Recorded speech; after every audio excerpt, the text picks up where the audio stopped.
Gracias, buenos días a todos. Lo siento, gracias Anglo-American, Rodrigo, Kiko, Eliza.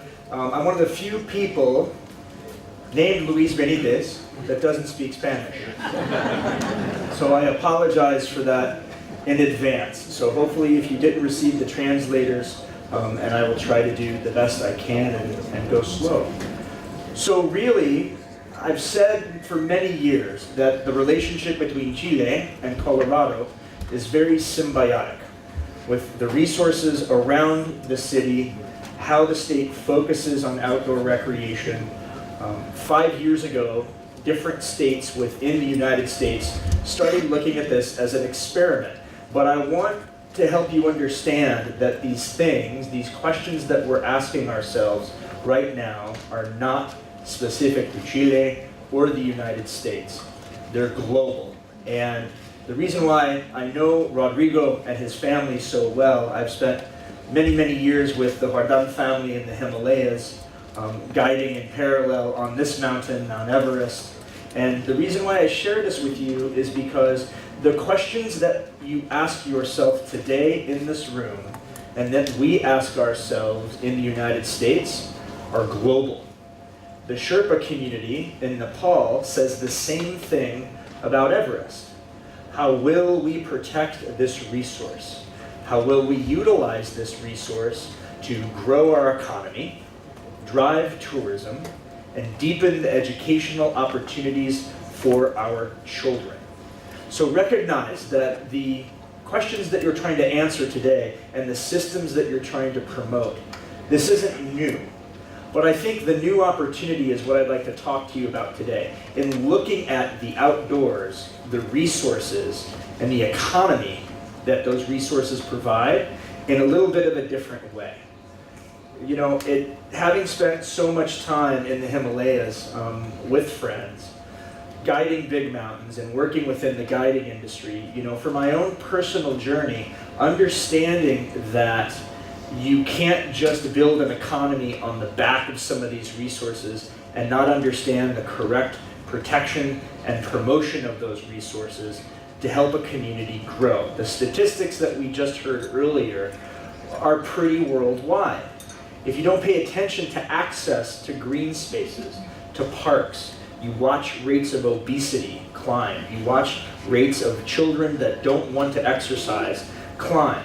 And when you look at the numbers of how much the outdoors represent from an economic standpoint, it always fascinates people that it's run by people that look like this.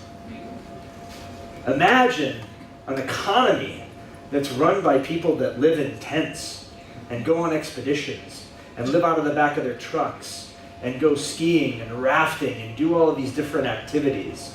A lot of economists can't figure out how to connect the dots. How can you be worth so much money and so many things and look like that?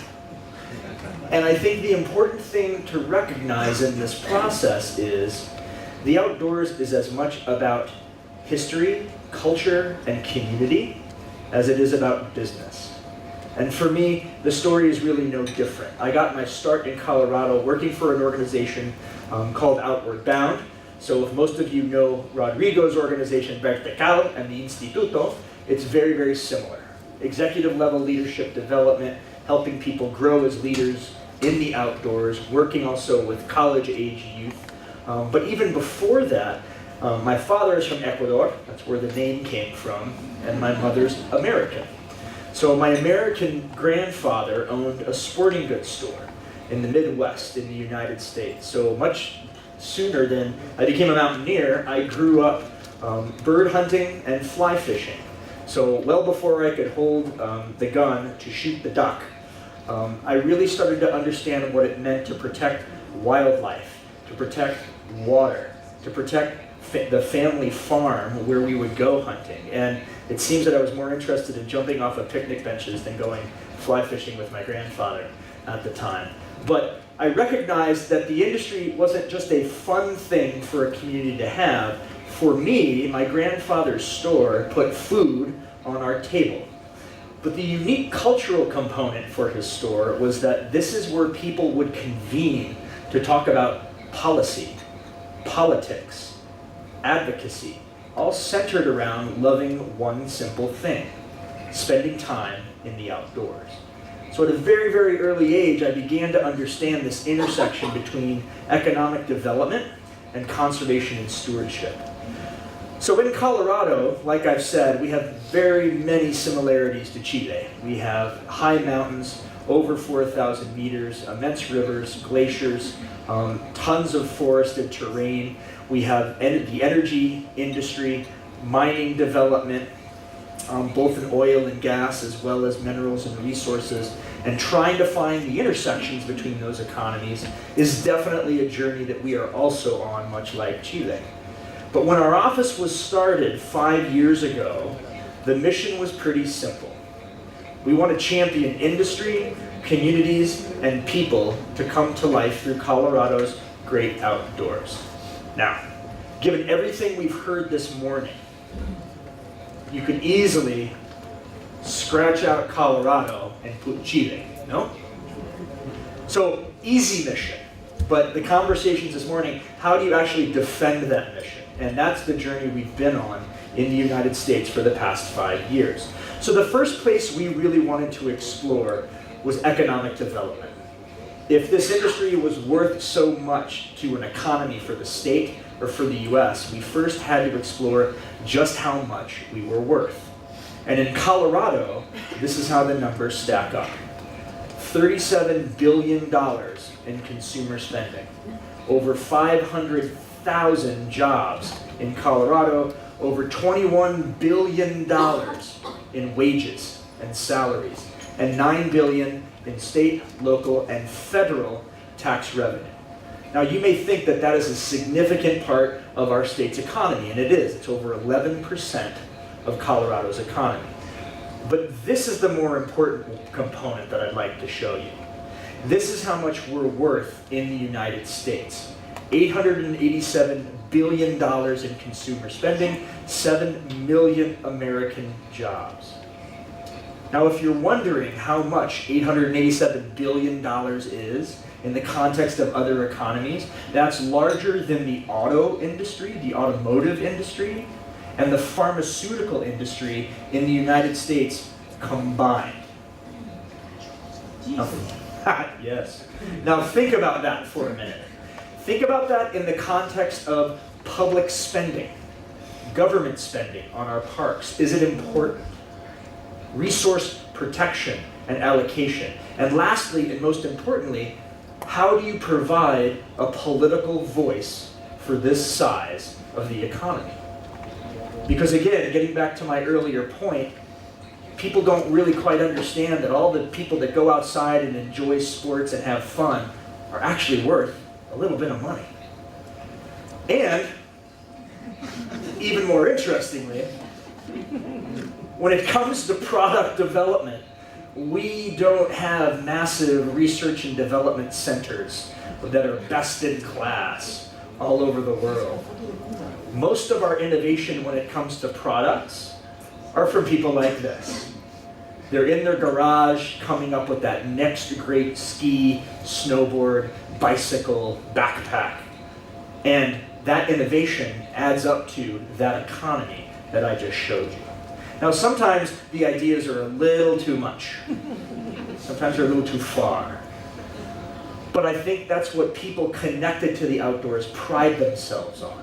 Looking at an opportunity filled with adversity and finding a way through.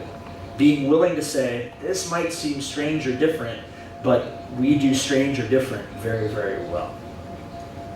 And it can lead to some incredible opportunities for innovation and product development. So I'm not just talking about recreation, I'm also talking about the manufacturing jobs that come with innovation. And headquarters moving all over the world due to a region accepting recreation and the outdoor industry as a backbone of their community and their economy. So these are e-bikes, battery-powered bicycle. Has anybody ever ridden one of these before? Anyone? You can have just as much fun going uphill as downhill. Are they expensive? Yes. Is it emerging technology? Yes. Does anybody remember how expensive the first iPhone was when they first came out? compared to now. So you have to understand that we, even in our economy, embrace these new innovations, and it's not just a mountain bike anymore. It's not a moto. This is a crossbreed of those two things that still provides a little exercise, but also has this unique innovation of being battery powered. Remember all those statistics about obesity? Do you think some of those people are going to be intimidated by getting on a normal bicycle? Do you think this innovation could lead to a bridge to helping people understand how to get outside and exercise just a little bit easier? So you have to look at these things in the context of economic development in a cumulative way. I just saw this study recently that surprised me, and in the United States, millennials, the millennial generation, is no longer interested in buying tents. They're interested in buying these things. Teardrop trailers, which is, in my opinion, a little metal coffin with 2 doors and a window, and this is what people want to go camping in. It's not something that I would enjoy particularly, but there's a whole economy emerging now around these vehicles. This is from a company in Colorado called Vintage Overland, in a region that has heavy oil and gas development. And when that community would go through its boom and bust cycle, where a lot of people in oil and gas would be out of work, this company has re-educated the welders from the oil and gas community to hand build these, and they can't make them fast enough. So now you have metal workers who used to be in oil and gas that have made the choice to stay in this economy because it's more consistent. We also have these unique opportunities in the context of real estate development. So we all know that when it comes to recruiting and recruiting headquarters and companies to move around the world and move around the country, that you want to present yourself in the best fashion. You want to come here because this is how access to transportation works. This is how close you are to the airport. Here is how you move your goods and services to market. And in Colorado, it's no different. The only difference is we now have regions where land is being purchased and outdoor industry companies are headquartering on that piece of property, and they are going out and recruiting not different companies from tech or bioscience or other economies, but very, very specifically going and recruiting outdoor industry brands to move to a region saying you have access to a river, you have access to trails, and all of your neighbors will also be outdoor industry companies. The thing that always blows me away and impresses me, Kiko Guzman, where are you? Another vertical, the big boss back there. You have a mall, a shopping plaza here in Santiago filled with outdoor industry brands. That's extraordinary. And those are some of the opportunities with real estate development that we're seeing exploding in the United States. So when we talk about driving innovation, it's not just the business of the economy, it's about that balance with cultivating that healthy outdoor lifestyle. Now, we've heard a lot today about conservation and stewardship. And I have said all along, without the correct promotion, protection, and utilization of our natural resources, the outdoor industry economic engine will cease to exist. We have to have effective partnerships with the energy industry. We must have effective partnerships with every other economy that understands how to utilize these resources in an effective way. Because at least in the United States, we've gotten very, very good at pointing the finger at somebody else and saying it's your responsibility to take care of this mountain, this river, this trail. And my argument is, if we are a multi-billion-dollar economy, we can find a way to lead the conversation in a different context. And for us in the United States to this point, it has really been about something we call sweat equity, being driven by NGOs all over the country, helping us create our trail systems for motos, mountain bikes, hikers, climbers, even trails down to rivers so kayakers and rafters can put in. And this isn't an economic development strategy necessarily. People do it because they love it. They understand that without this resource, there will be no connectivity to the nature. So I read the statistic, which was really interesting. about how much green space there is in Santiago, at least in this municipality. And we face the same problem in Colorado, so we started this initiative called Colorado the Beautiful. And the goal was to have every citizen within 20 minutes of green space or a park. Imagine the conversation that started. Where are we missing trails? Does the trail need to be dirt or pavement? Does the green space have a tree? Is the green space safe? Who maintains the green space? Who maintains the trails? How do you connect all those things for the greater good? But when we got it right in certain communities, all of a sudden we had companies that were considering moving to Colorado, saying we want to go to this region because of this connectivity to green space. So the value proposition we were building for public health directly connected to the value proposition for economic development. And this is really where the intersection between tourism and outdoor recreation started to happen. For a lot of the economic growth we have in our state, whenever a company or organization chooses to move into our state and we say, well, how did you hear about us? And they will tell us stories like, oh, we've been skiing in Aspen for 15 years, or we came here to go rafting 5 times. There's always a story of recreation attached to their interest in coming to our region. So we realized it was a way to promote ourselves that we weren't even really focusing on. And so understanding that so many people were coming to our state, we realized that we had to also provide an ethic when they were coming. Because if you can't provide that education of the responsibility of what it means to be a Coloradan, we felt like we couldn't just say, come here, move here, visit here. We wanted to say, come here, move here, visit here. But if you do, here's the wilderness ethic that we expect you to have. So we are the first state in the country and in the world that now has a formal relationship with Leave No Trace, an NGO that focuses on conservation and stewardship and those wilderness ethics that we wanted everybody to have. So here's a fun little video that we put together about launching this project this year. Could we have the first video, please?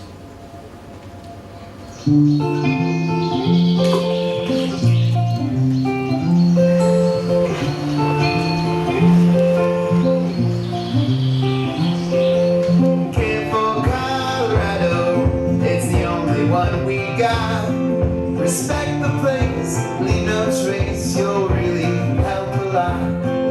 Here's how we do it.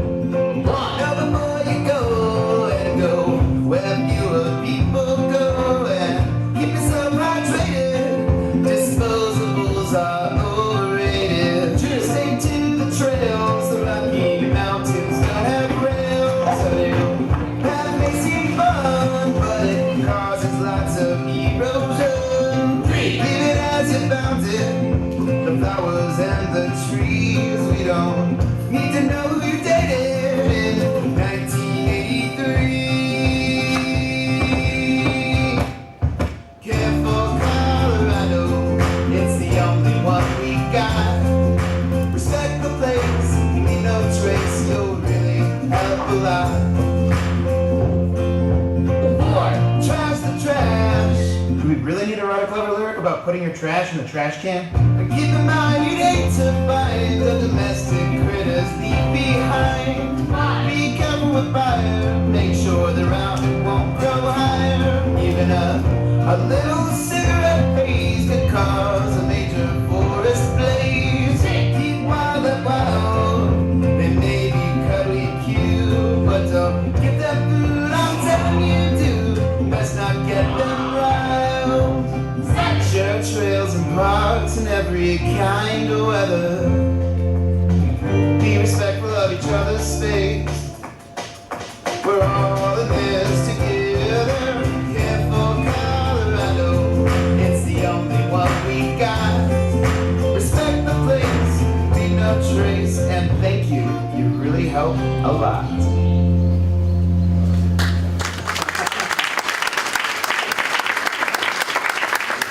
So you may think, well, why do a cartoon? Isn't a lot of that obvious? but consider the people that you want to utilize these natural resources and the need to protect them. Because when we looked at our numbers in our state of over 84 million visitors a year that triggered over $20 billion in direct spending, we started to understand that we couldn't just invite people in and not help them understand how to take care of it. So for us, it was a lot about education. And when we talked about conserving those public lands and waters, we tied it to sparking sustainable economic development. So the third lane that we try to focus on is education and workforce training. And the reason is very simple. If we're a multi-billion-dollar economy, we need to start asking the question, where will the next generation of leadership come from? And what will that education look like? And so for us, we started to see all of these amazing gatherings beginning all over the country. This one in Jackson Hole in Wyoming is all about just the outdoor recreation industry and conservation and trying to engage the next generation in that dialogue. Imagine if every CEO, regardless if you were in or out of the outdoor industry, knew a little bit about conservation, a little bit about stewardship, a little bit about natural resource policy, and understood how it fit together in the value proposition for their employees. And so a lot of different universities all over our state and all over the country began new programs unlike anything we've seen before. There's a master's program of the environment at University of Colorado at Boulder. You can now get a master's in adventure travel tourism at Colorado State. So instead of, usually historically, wanting to start a guide service in the United States, you just print a business card, say I'm a guide, and that's it. But now you can actually connect the study of finance, marketing, strategy, and some of those opportunities at a higher level. I don't even have a slide for it yet, but Western State University in Colorado has just finished creating the first Master's in Business Administration, MBA, focused on the outdoor industry. It's the first of its kind in the world. So how we promote Colorado is deeply attached to all of these strategies. You know, I suspect much like the 30 or more, I think it's 32 municipalities around Santiago, they all have a name and a regional geography, and our state is no different. Very simple, boring names for different regions of the state.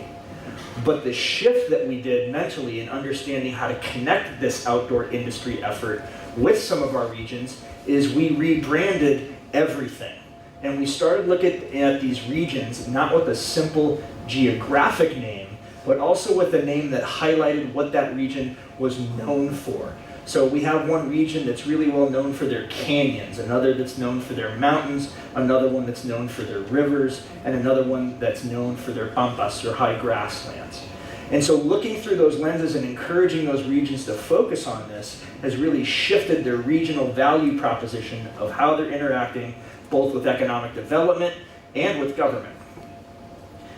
Now, I think it's important, at least in the United States, to understand who we put out there to represent us. Typically in the outdoor industry, at least in the United States, it's very white and very male. And understanding that going in, we were looking through the lens of trying to deepen our diversity and deepen our inclusion to make sure that the voices we were sharing and the stories we were capturing were all of our stories together. So these are two of our ambassadors as an example, and I'm sure you can't read it in the back of the room, but Chela Garcia on the left, she runs an organization in Colorado called Latino Outdoors, which focuses on getting Latinos outside that have never really recreated in the outdoors ever before. And the man on the right, who lost his leg in Iraq, he's a veteran, a sponsored ice climbing athlete who lives in Colorado and was the first amputee veteran, the American veteran, to climb Everest a couple of years ago. These are the stories that we put out to the rest of the world to represent us, our state, and the outdoor recreation industry economy, helping people realize that we want it to be about access for all. And that leads us to the final quadrant, public health and wellness. Now you may think, most of you how many people ever go outside for a bike ride or a walk or a run or a hike and come back and feel worse than you did when you went out? Does anybody feel more grumpy when they're done? Or more tired? Well, maybe more tired. That's fine.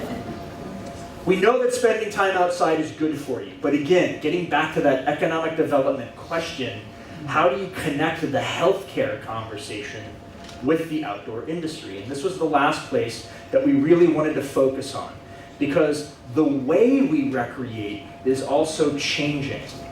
How many mountain bikers in the room? Anybody try mountain biking before? Bicicleta de montañas? Sí? Okay. 20%?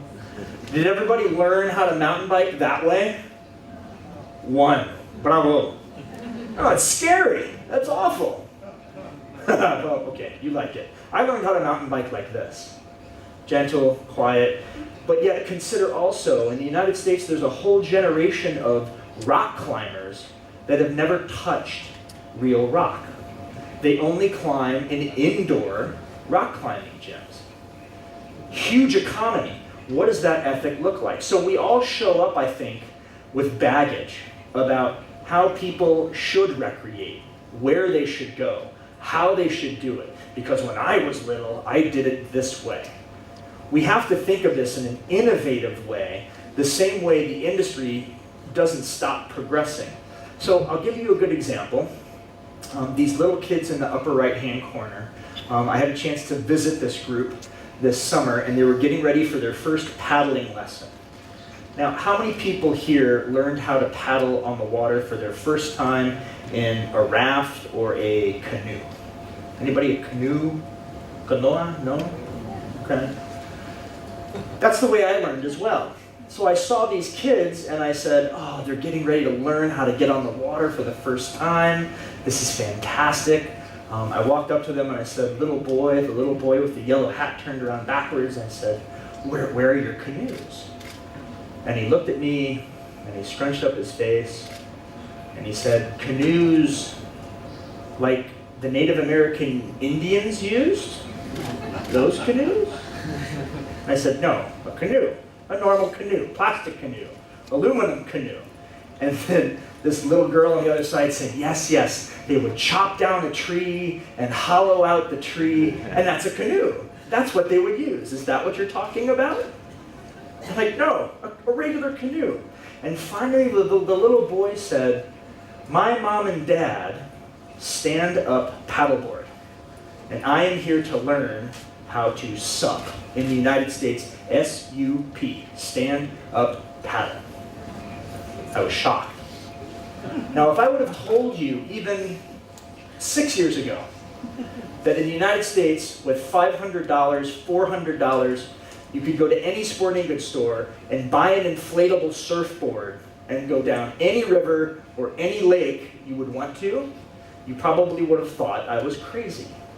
Yet here we are in the middle of this burgeoning economy in the United States that redefines how we access our waterways. There's now actually stand-up paddle yoga classes, which scares me more than anything.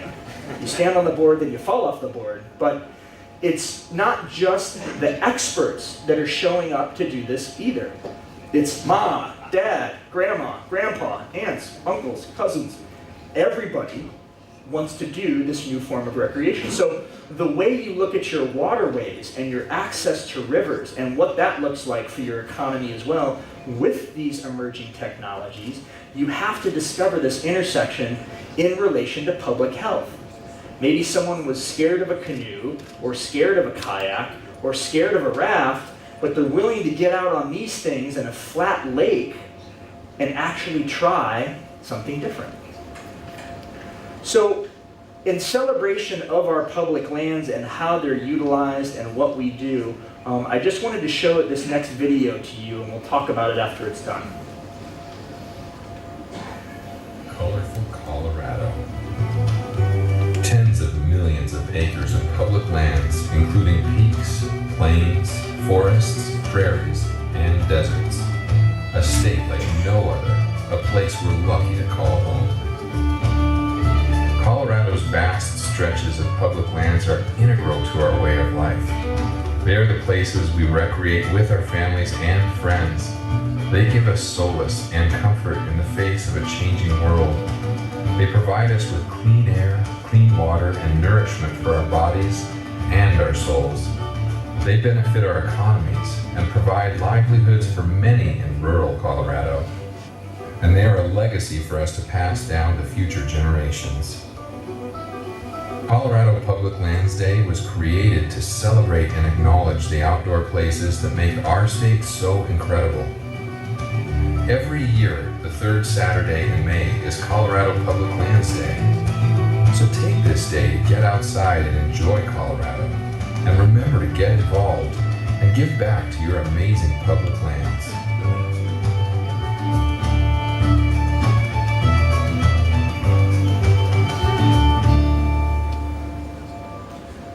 So we created a state holiday to celebrate our outdoors. The governor signed it into law last year for one very simple reason. We realized we could do economic development to get people outside, and we can talk about it through the lens of conservation and stewardship. But if you noticed in that video compared to the one that you all saw earlier, did you recognize that we had people recreating in pretty much every different region, every different season, because we're trying to get people to understand that it's not just pretty to look at. You can actually go out and engage with some of these things. And oh, by the way, this is a resource that belongs to you. So in the context of health and wellness, what if I told you, let's say that you're a stressed out executive, just make this up with me. And you go to your doctor and you say, doctor, I can't go back to work. I'm too stressed out. Typically, a doctor would give you a course of medicine, right? What if I told you instead you could have a different prescription where that doctor would give you an Apple Watch or a Fitbit and say, where's the closest park to where you live? And you say, right there, a mile away, a kilometer away. And he would say, okay, every day for 3 hours with your watch, I want you to go to that park and walk around in the woods. And after 2 weeks, come back to me and I'll check how many steps, and I'll check by GPS exactly where you were. I'll evaluate your mental health. And if we think it's good, then and only then will I send you back to work. Would anybody want a prescription like that right now? Sounds crazy, right? Yet in Japan, Shirin-yoku, every doctor in Japan is legally allowed to write a prescription just as I just explained to you right now. Scotland, Australia, Germany, and soon to be Belgium will all be able to do the exact same thing.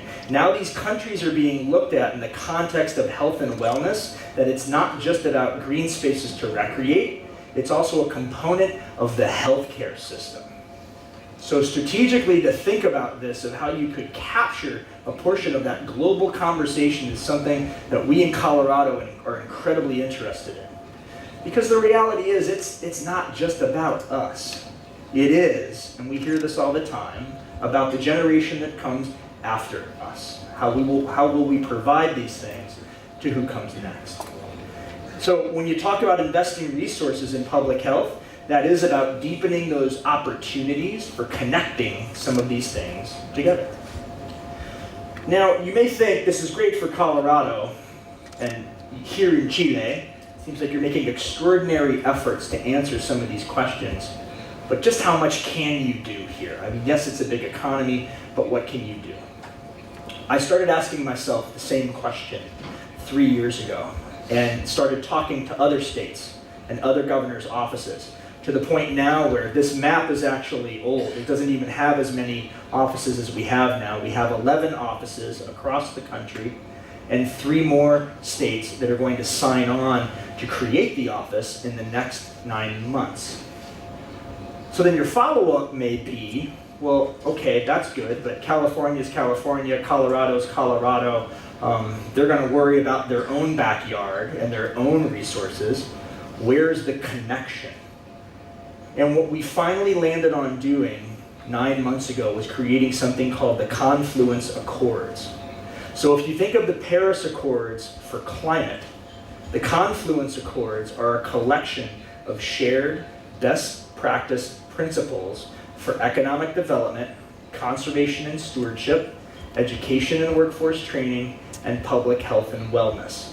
So when I stand here before you as the director from Colorado and speak about all these things today, I'm also speaking for 10 other states that are signatories of the Accords that stand right along with me. So when I asked about creating that political voice in the beginning of this conversation, that has become the backbone of the dialogue with our federal government in Washington, D.C. We made a video about this process, so I just want to share that with you really quickly. Could I have the next video, please? The protection of our land, our water, and our climate. It's not a blue state thing, or a red state thing. It's not a left thing, or a right thing. Not a tree hugger thing, or a hunter thing. It's not about conservation, or recreation. It's not a politician thing, or a celeb thing. It's certainly not a leave it to the volunteers thing. But it is an us thing, and a now thing. Look around. You are surrounded by some of the most talented, driven, caring people in the country. Representing a multi-billion-dollar industry, employing millions of people. We've decided that the protection of our land, our water, and our climate is our thing. This is a good thing. This is the Colorado Accords. Let's get to work.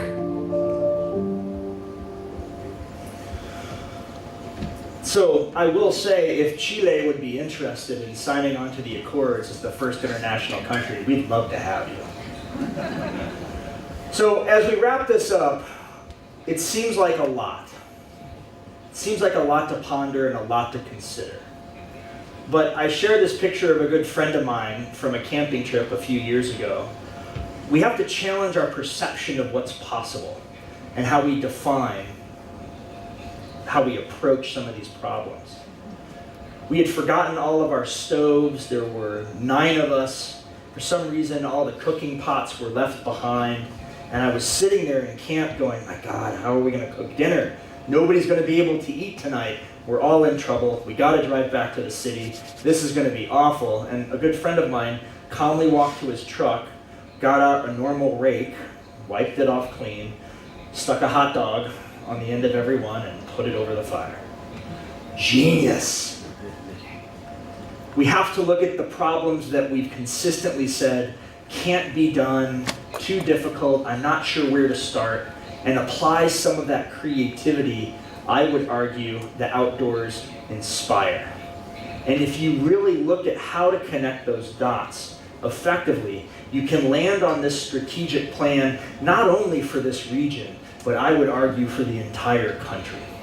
So the last video I want to share with you is whenever anyone asks me what the true definition of outdoor recreation industry is for Colorado and the United States, I try to share with them this video, and the last question I'll leave you with is, what would a video like what I'm about to show you look like for Chile? Is it something you could do? Is it something you should do? Could I have the next video, please?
Thank you very much.